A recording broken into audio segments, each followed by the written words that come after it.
Welcome to the kingdom. I'm Chris, and this is Good Enough Gaming.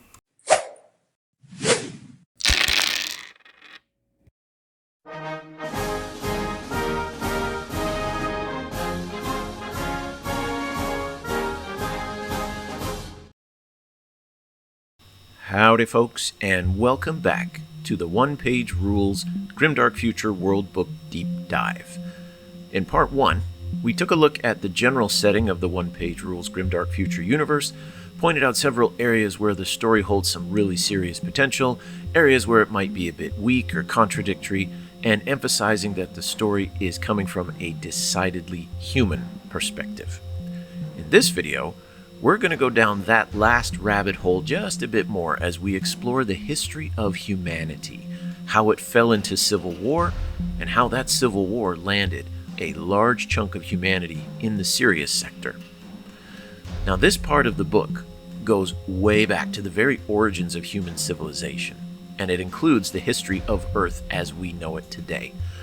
As I mentioned in the previous video, it will be very interesting to see the extent to which Earth's history does or doesn't make an appearance in the story of humanity as the One-Page Rules world develops. Will there be mention of specific empires, events, and people in Earth's history? Will reference be made more broadly and only speak of humanity in general terms?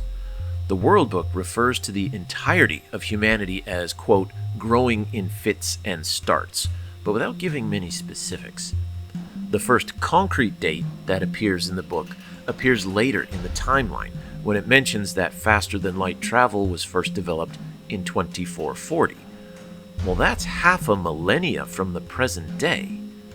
But the World Book describes the colonization of Earth's solar system as taking place before faster-than-light travel. So there's 500 years of Earth's history that's crammed into that phase, growing in fits and starts. There are other questions about humanity's spreading out beyond Earth. The World Book mentions that humanity eventually broke the bonds of their atmosphere and painstakingly colonized other planets within the same star system. But it doesn't say when colonization began. It doesn't say if it was a national or a global effort. Did the Earth unite under a single government? Or did the more advanced nations colonize on their own? And something we'll get into a lot more detail later, was this colonization driven by public or private interests? That is, were the first colonists representing a nation, the whole planet, a corporation, maybe some religious group?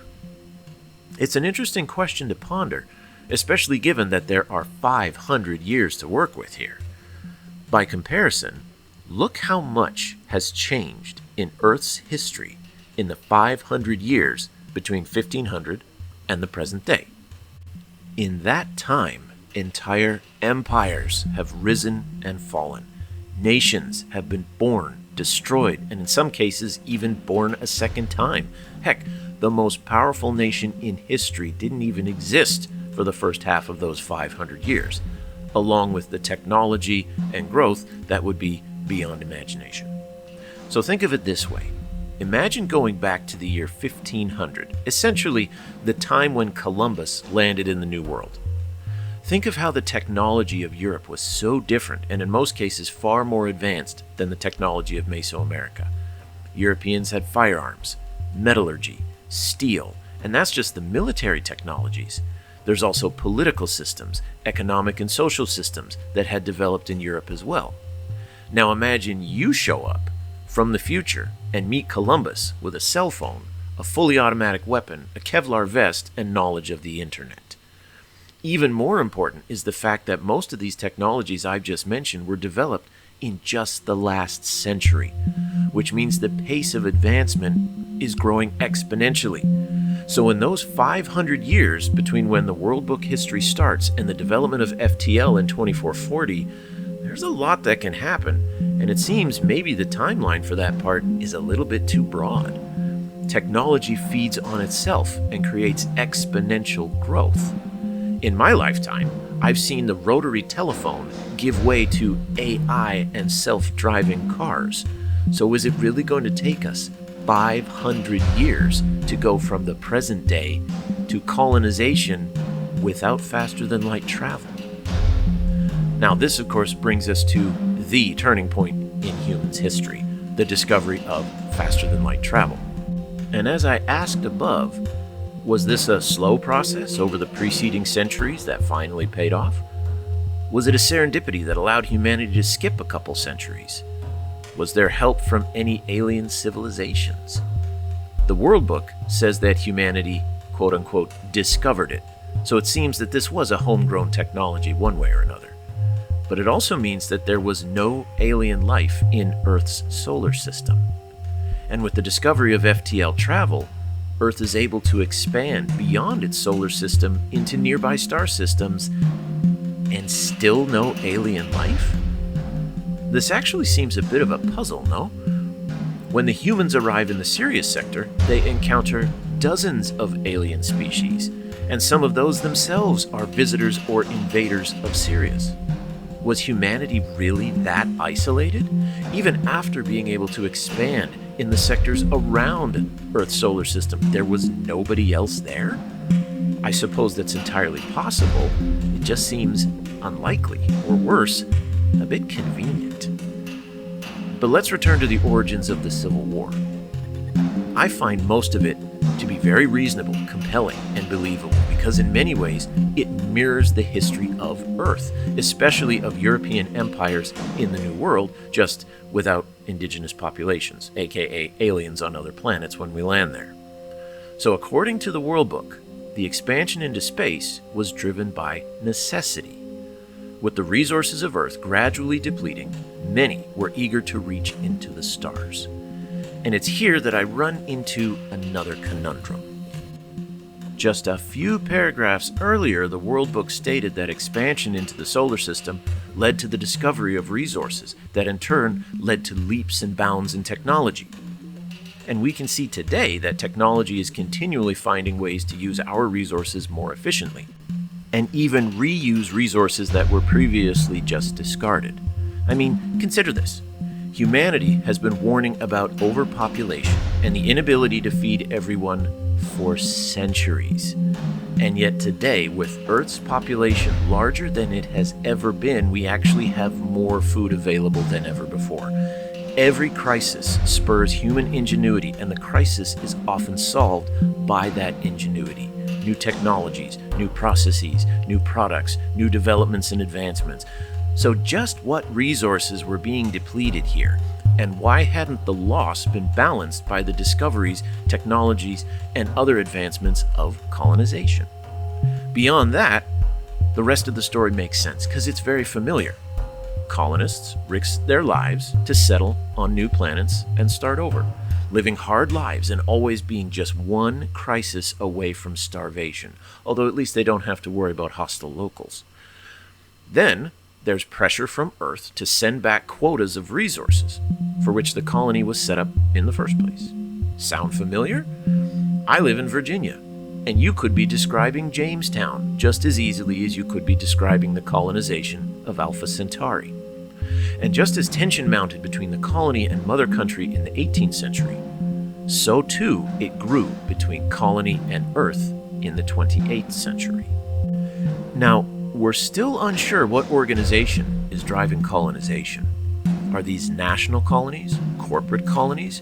Did all of Earth unite under one government and the colonies represent the entirety of humanity? Like a European football jersey, whose name is on the front? The World Book doesn't say, and I think it's an important detail. If Earth united prior to space colonization, it's certainly cleaner. Because if colonization was done by individual countries or companies, it would add another layer of complexity to the dynamic between the colonies and Earth itself. So I'm going to guess that the Earth is united at this point. The biggest reason for this is because when tension erupts into conflict between Earth and its colonies, the book talks about Earth's response as a single thing, and it talks about quotas assigned by Earth. The Earth is described as having a single, unified decision maker, not multiple companies, corporations, or countries. So it does seem that there's one entity that controls the Earth, but is it predominantly a political government? Did the UN go rogue and become the thing that it's supposed to prevent? Or is this like the world in Cyberpunk 2077 or in Ready Player One, where corporations have become so large, so rich, and so powerful that national governments become the puppets of these corporations. Did Amazon, Google, and Meta unite in some kind of single unholy alliance? Here, I'm inclined to say that it was probably corporate unification, primarily because the book talks about recovering the cost of expansion, and that sounds more like a corporate attitude than a government, because since when has government cared about economic efficiency and fiscal accountability? So what I'm going to conclude here is that the Earth did indeed unify prior to serious expansion. But when it unified, it was a blend of political and corporate unification, and I'm not quite sure which one was more dominant. I'm also interested in the perspective of the colonists. Men and women who risk it all for adventure or maybe just out of desperation. And to see how over time their ties to Earth may have weakened. And after several generations in the colonies, Earth just becomes the place their ancestors came from. And then each new generation in the colonies feels more and more distant from Earth, and the only reminder they have of this mysterious place where their ancestors came from is just a yearly resource quota. To the colonists, over time, Earth just becomes an insatiable taskmaster, always taking, never giving, and totally indifferent to their plights. What I also find interesting is that when tensions begin mounting, the colonists don't seem to want independence, just autonomy. The book states that the rebellions that sprouted in the colonies were a drastic measure to force negotiations, similar to the American colonies that fought in the first battles of the Revolution before declaring independence. Lexington and Concord were fought to get England to recognize the rights of the colonists as Englishmen. It wasn't until after Bunker Hill that independence became the goal of the fighting. It seems like history is repeating itself in space. Now, in response to that rebellion, Earth develops a new army to put down the rebels. And it also develops new battle suits, giving the wearer all kinds of advantages without any sacrifices in exchange. The creation of this battle armor is actually quite interesting, because it suggests that the Earth was indeed aware of how difficult conditions were in the colonies. Otherwise, why go through the trouble of developing an entirely new suit of armor? Wasn't the standard military sufficient to crush a rebellion? Could the colonists really have been so well equipped, trained, and organized as to worry the Earth that its conventional forces weren't enough? One might ask why such suits weren't created earlier and given to the colonists to enhance production and quality of life. I mean, think of it this way. Imagine you have kids and you tell them to go outside to give you some peace. They complain and say it's too hot. They need sunscreen. They need a hat. They need water because they don't want to get sunburned and dehydrated. You tell them it's fine and you toss them out the door. They keep complaining, saying it's too hot. We need water. We need shade. But you keep telling them you're fine. Now go away. But then the kids' anger gets so bad that they start pulling up your flower bed, kicking over the mailbox, and throwing dirt clods at the house. But before you go out to deal with them, they notice that you put on a hat, you put on sunscreen, and you grab a water bottle. The battle armor was a tremendous success, but it seems that it was so successful, it unfortunately became the default way that Earth responded to civil unrest. And whatever government Earth had previously, with these civil wars in the colonies and the development of the battle armor, the government devolved into a tyrannical state. And of course, that kind of response to rebellion just generates more rebellion, which generates more tyranny, and the downward spiral continues. But then, there was hope. A brilliant geneticist unlocked the secrets of the human genome and created the ability to genetically modify the human body, making it stronger, tougher, and capable of feats that normal humans could only stare at with wonder. These mods made people capable of withstanding the harshest environments.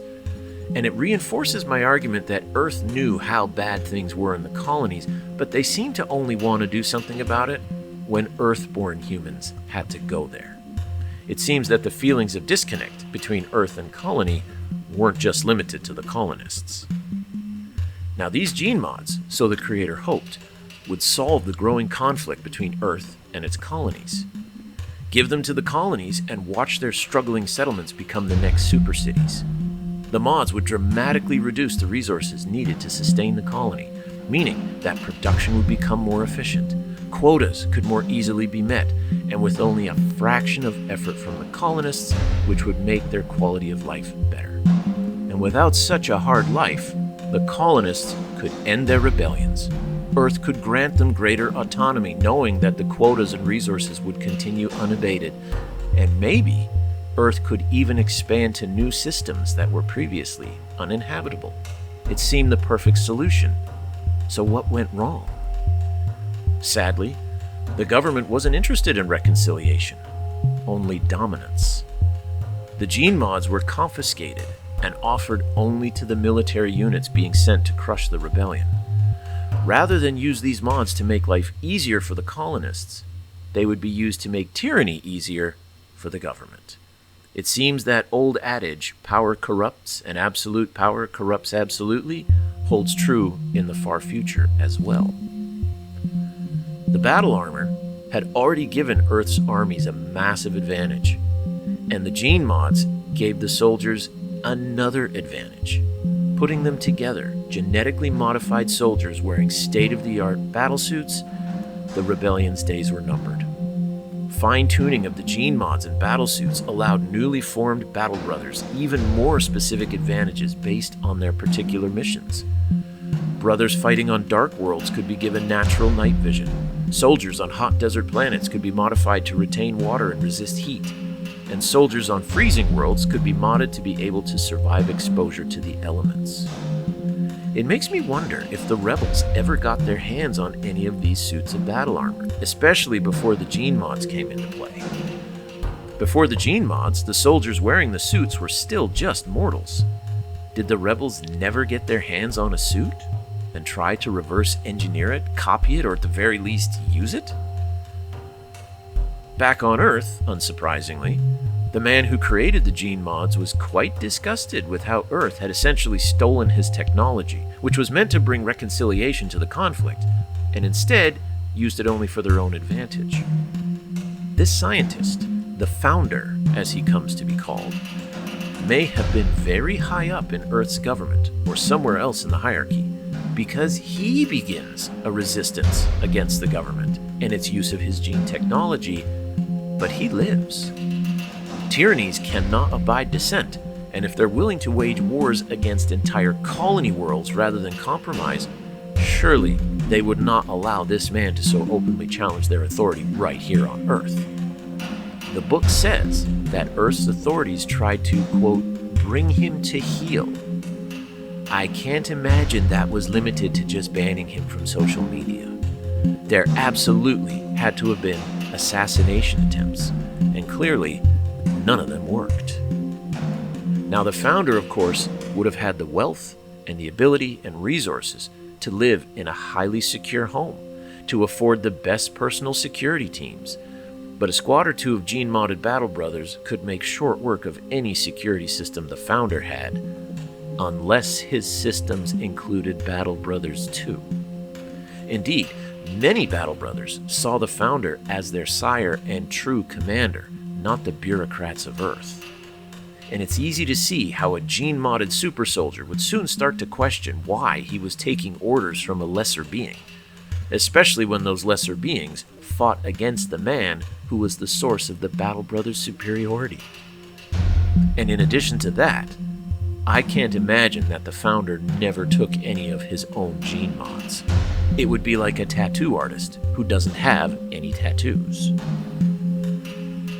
What seems to me a bit strange, though, is that the founder appealed to the people, promising them a vision of a better tomorrow with peace, prosperity, and free pizza every Thursday.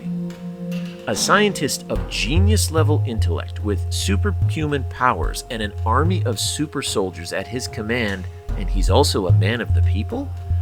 Here, I definitely need to know more. Was the founder really such a paragon of humanity?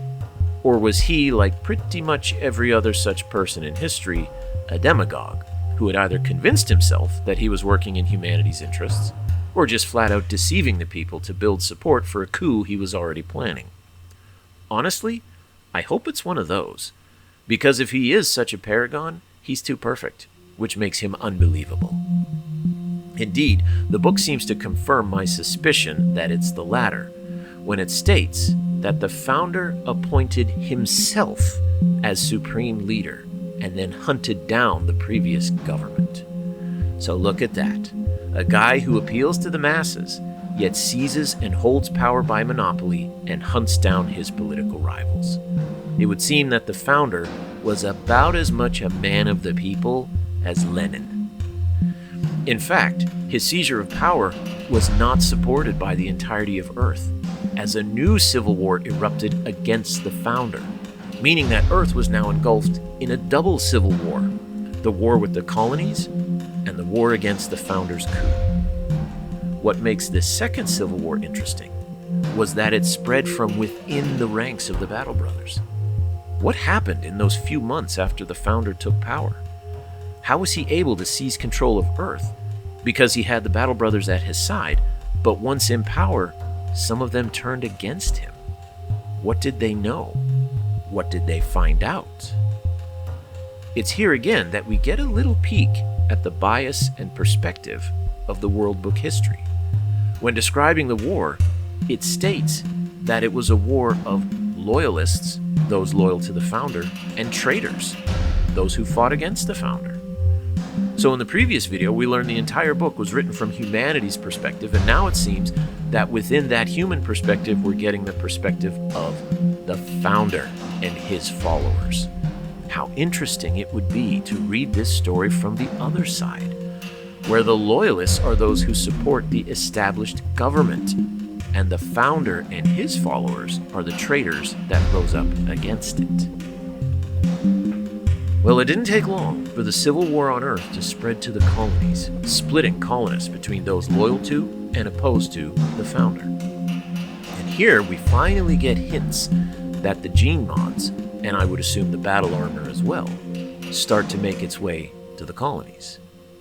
We get a comment in the book that's very interesting.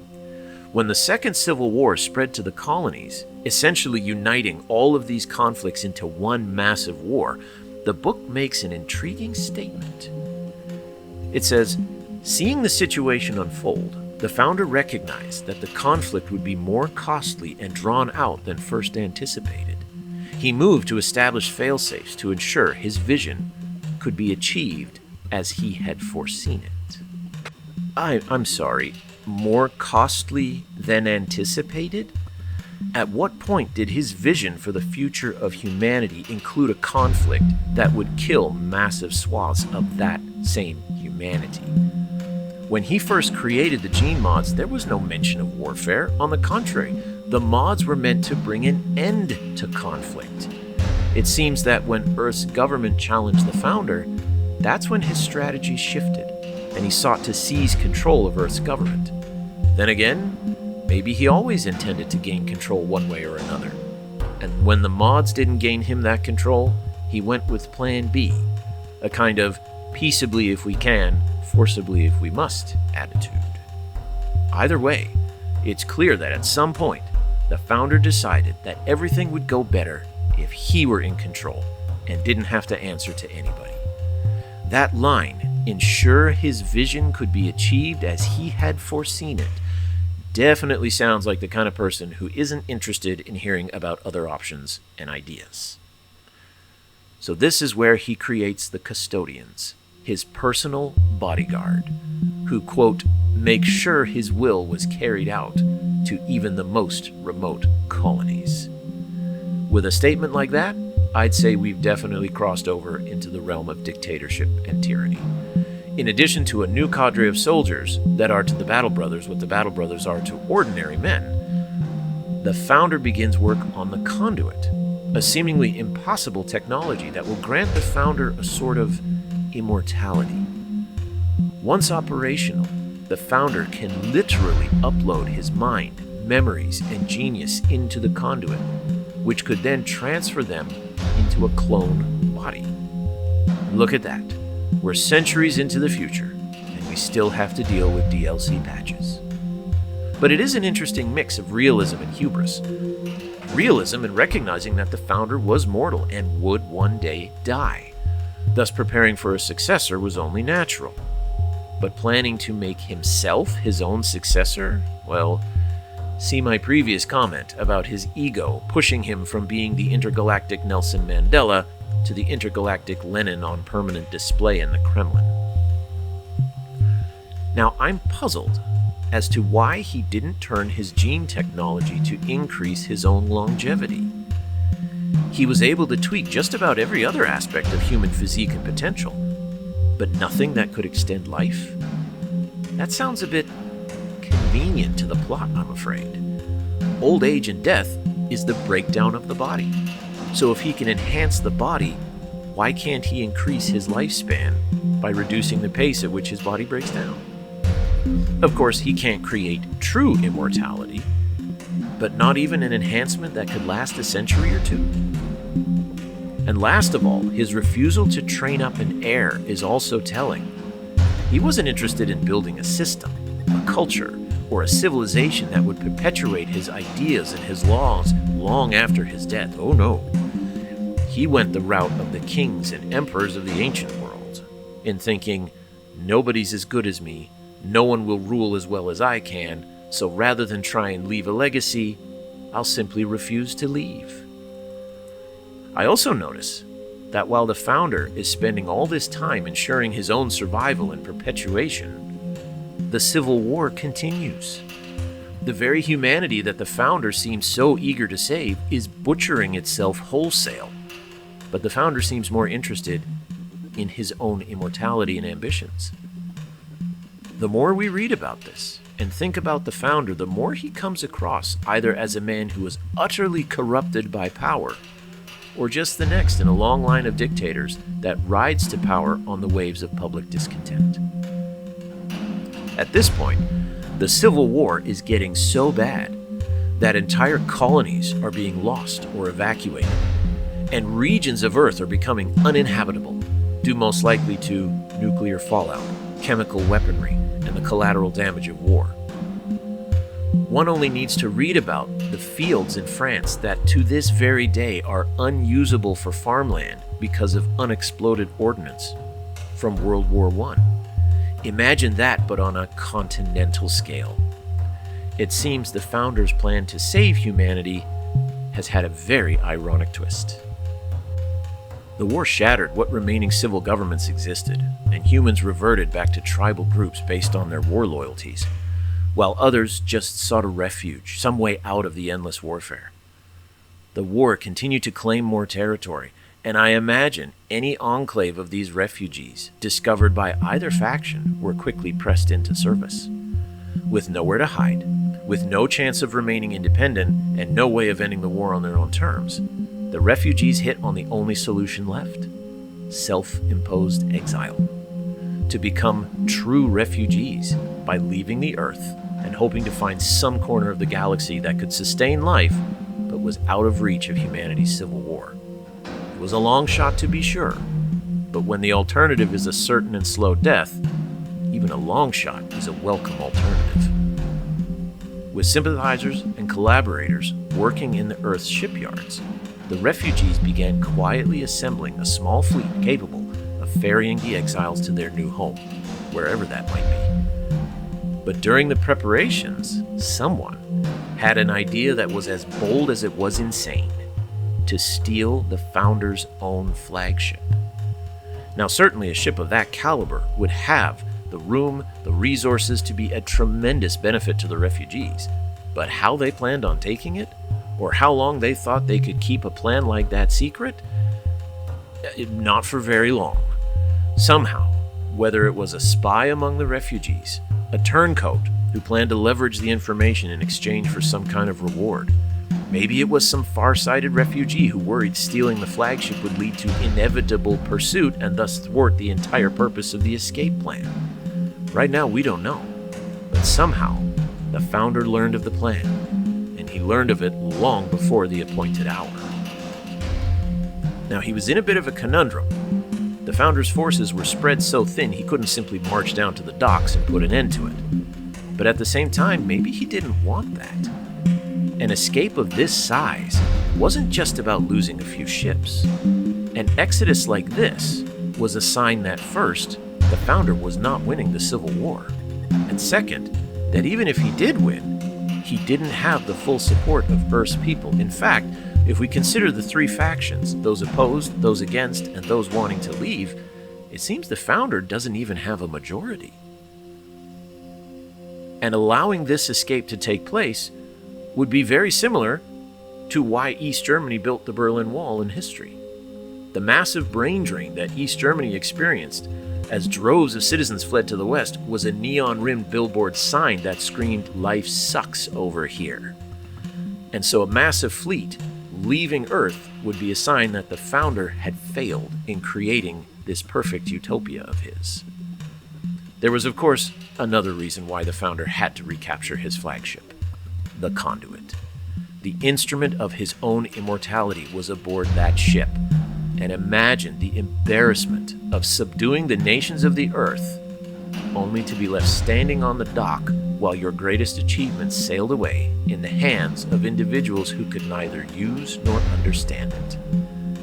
I also think it's worth noting that putting the Conduit on a ship instead of on Earth suggests that first, the Founder didn't feel it was as safe on Earth, or more likely, that he had plans that would require him and his consciousness to be, shall we say, mobile.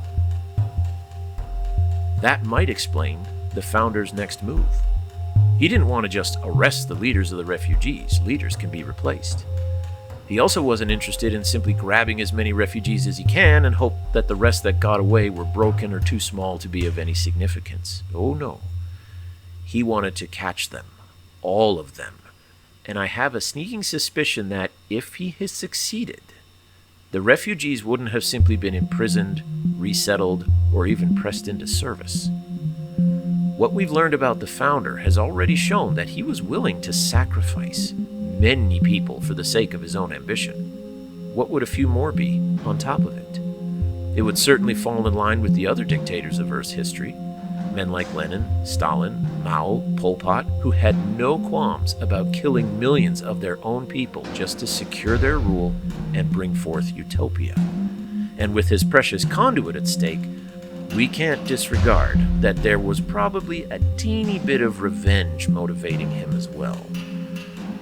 Those who deem themselves as superior beings have little patience for when lesser beings dare to challenge them. The refugees, it seems, were ignorant of the Conduit. They hoped that the Founder wouldn't be willing to draw a significant portion of his forces and hunt them to the edges of space. There is no way they would have held that attitude knowing that the Conduit was on board and what it was designed to do. Taking the flagship wasn't just stealing the Founder's car. It was stealing his car with his newborn baby in the back seat.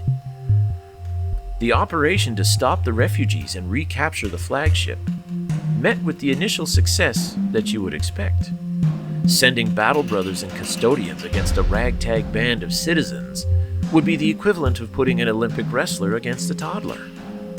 And yet, the battle brothers ran into that ancient enemy of excellence, hubris. In their battles with the refugee fleet, and with news of early victories coming in, the Battle Brothers let down their guard, relaxed their discipline, and underestimated that a cornered animal fights the fiercest. And the refugees were most certainly cornered. In one particular battle, a woman who was previously of no distinguishment or notice somehow rallied the people on her ship and achieved one of the first significant victories against the Battle Brothers. News of the victory created a domino effect, encouraging the other refugee vessels while delivering an absolute shock to the Battle Brothers that must have rocked them to their core. I lost. Wait a minute, I'm not supposed to lose. Like the Spanish against Napoleon, the Afghans against the Soviet Union, and the Viet Cong against the Americans, guerrilla warfare has always been the way that a smaller, weaker, under-equipped army has taken on a juggernaut and won. One Battle Brother detachment retreated from the vessel they were assaulting, and the sight of a Battle Brother ship in retreat sent a ripple of uncertainty that matched the growing surge of confidence from the refugees. The refugees weren't mopping the floor with Battle Brothers by any means, but they weren't certain of absolute defeat anymore. The woman who rallied that first defense contacted other ships, sharing news of the victory, words of encouragement, and tactics for evening the odds. The situation turned into a literal calm before the storm. The Battle Brothers withdrew to reform and coordinate another attack, this time no doubt bringing their real game faces, while the refugees coordinated their own plans, buoyed up by the irrefutable evidence that the Battle Brothers were not invincible. No doubt, the Battle Brothers had switched their tactics. Previously, the goal of capture was now replaced. Ships would be destroyed, prisoners not taken. The only ship that would be spared would be the flagship, and only because it possessed something that could not be rebuilt or replaced. As for the refugees, I imagine they had changed tactics as well. Escape was nearly impossible, complete victory unlikely. But perhaps a glorious last stand of defiance might, just might, allow the refugees to inflict enough damage, kill enough Battle Brothers, destroy enough ships that maybe a handful could limp away. Unfortunately, it was a fool's hope, because they still weren't aware of the conduit, and the Founder would see it destroyed before seeing it lost. With the fleets poised for the final showdown, fate, destiny, the gods, or sheer luck intervened. In a blinding flash, a massive wormhole erupts surrounding both fleets and swallows them both as quickly as it appeared. When the disorientation passed, every ship in both fleets paused, all seeking an answer to the same question. What just happened? Followed very quickly by another. Where are we? Scans of the immediate space came back unknown. Planets and nearby systems failed to match anything recorded in the charts of Earth's vast empire. When communication was finally established between other ships in the fleet, nobody had anything more to offer than a shoulder shrug and a look of bewilderment. For the refugees, it was a double blessing. For not only had they been teleported far from Earth, the enemy fleet was nowhere in sight. Long-range scans failed to identify a trace of them.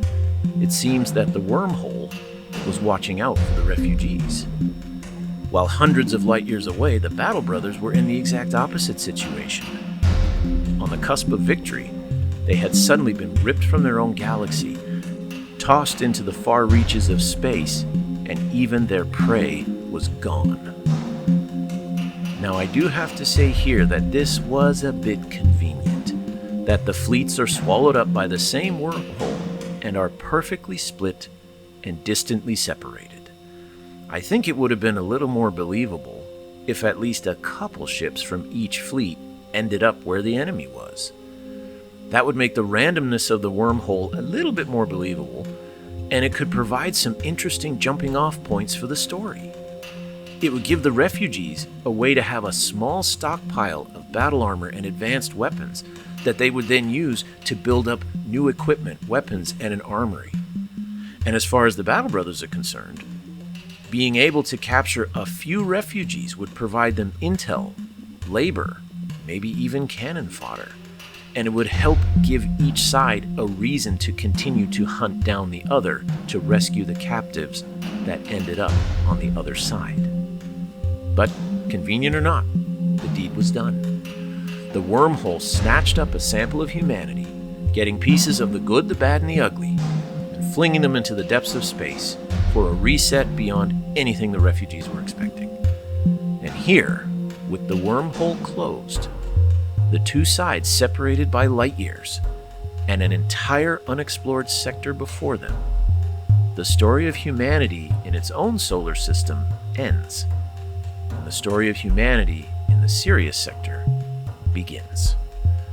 What they find, who they encounter, and how they adjust to this brave new world will be the subject of the remaining videos in the series. So until next time, keep your dice on the table, and remember, it doesn't have to be perfect, as long as it's good enough.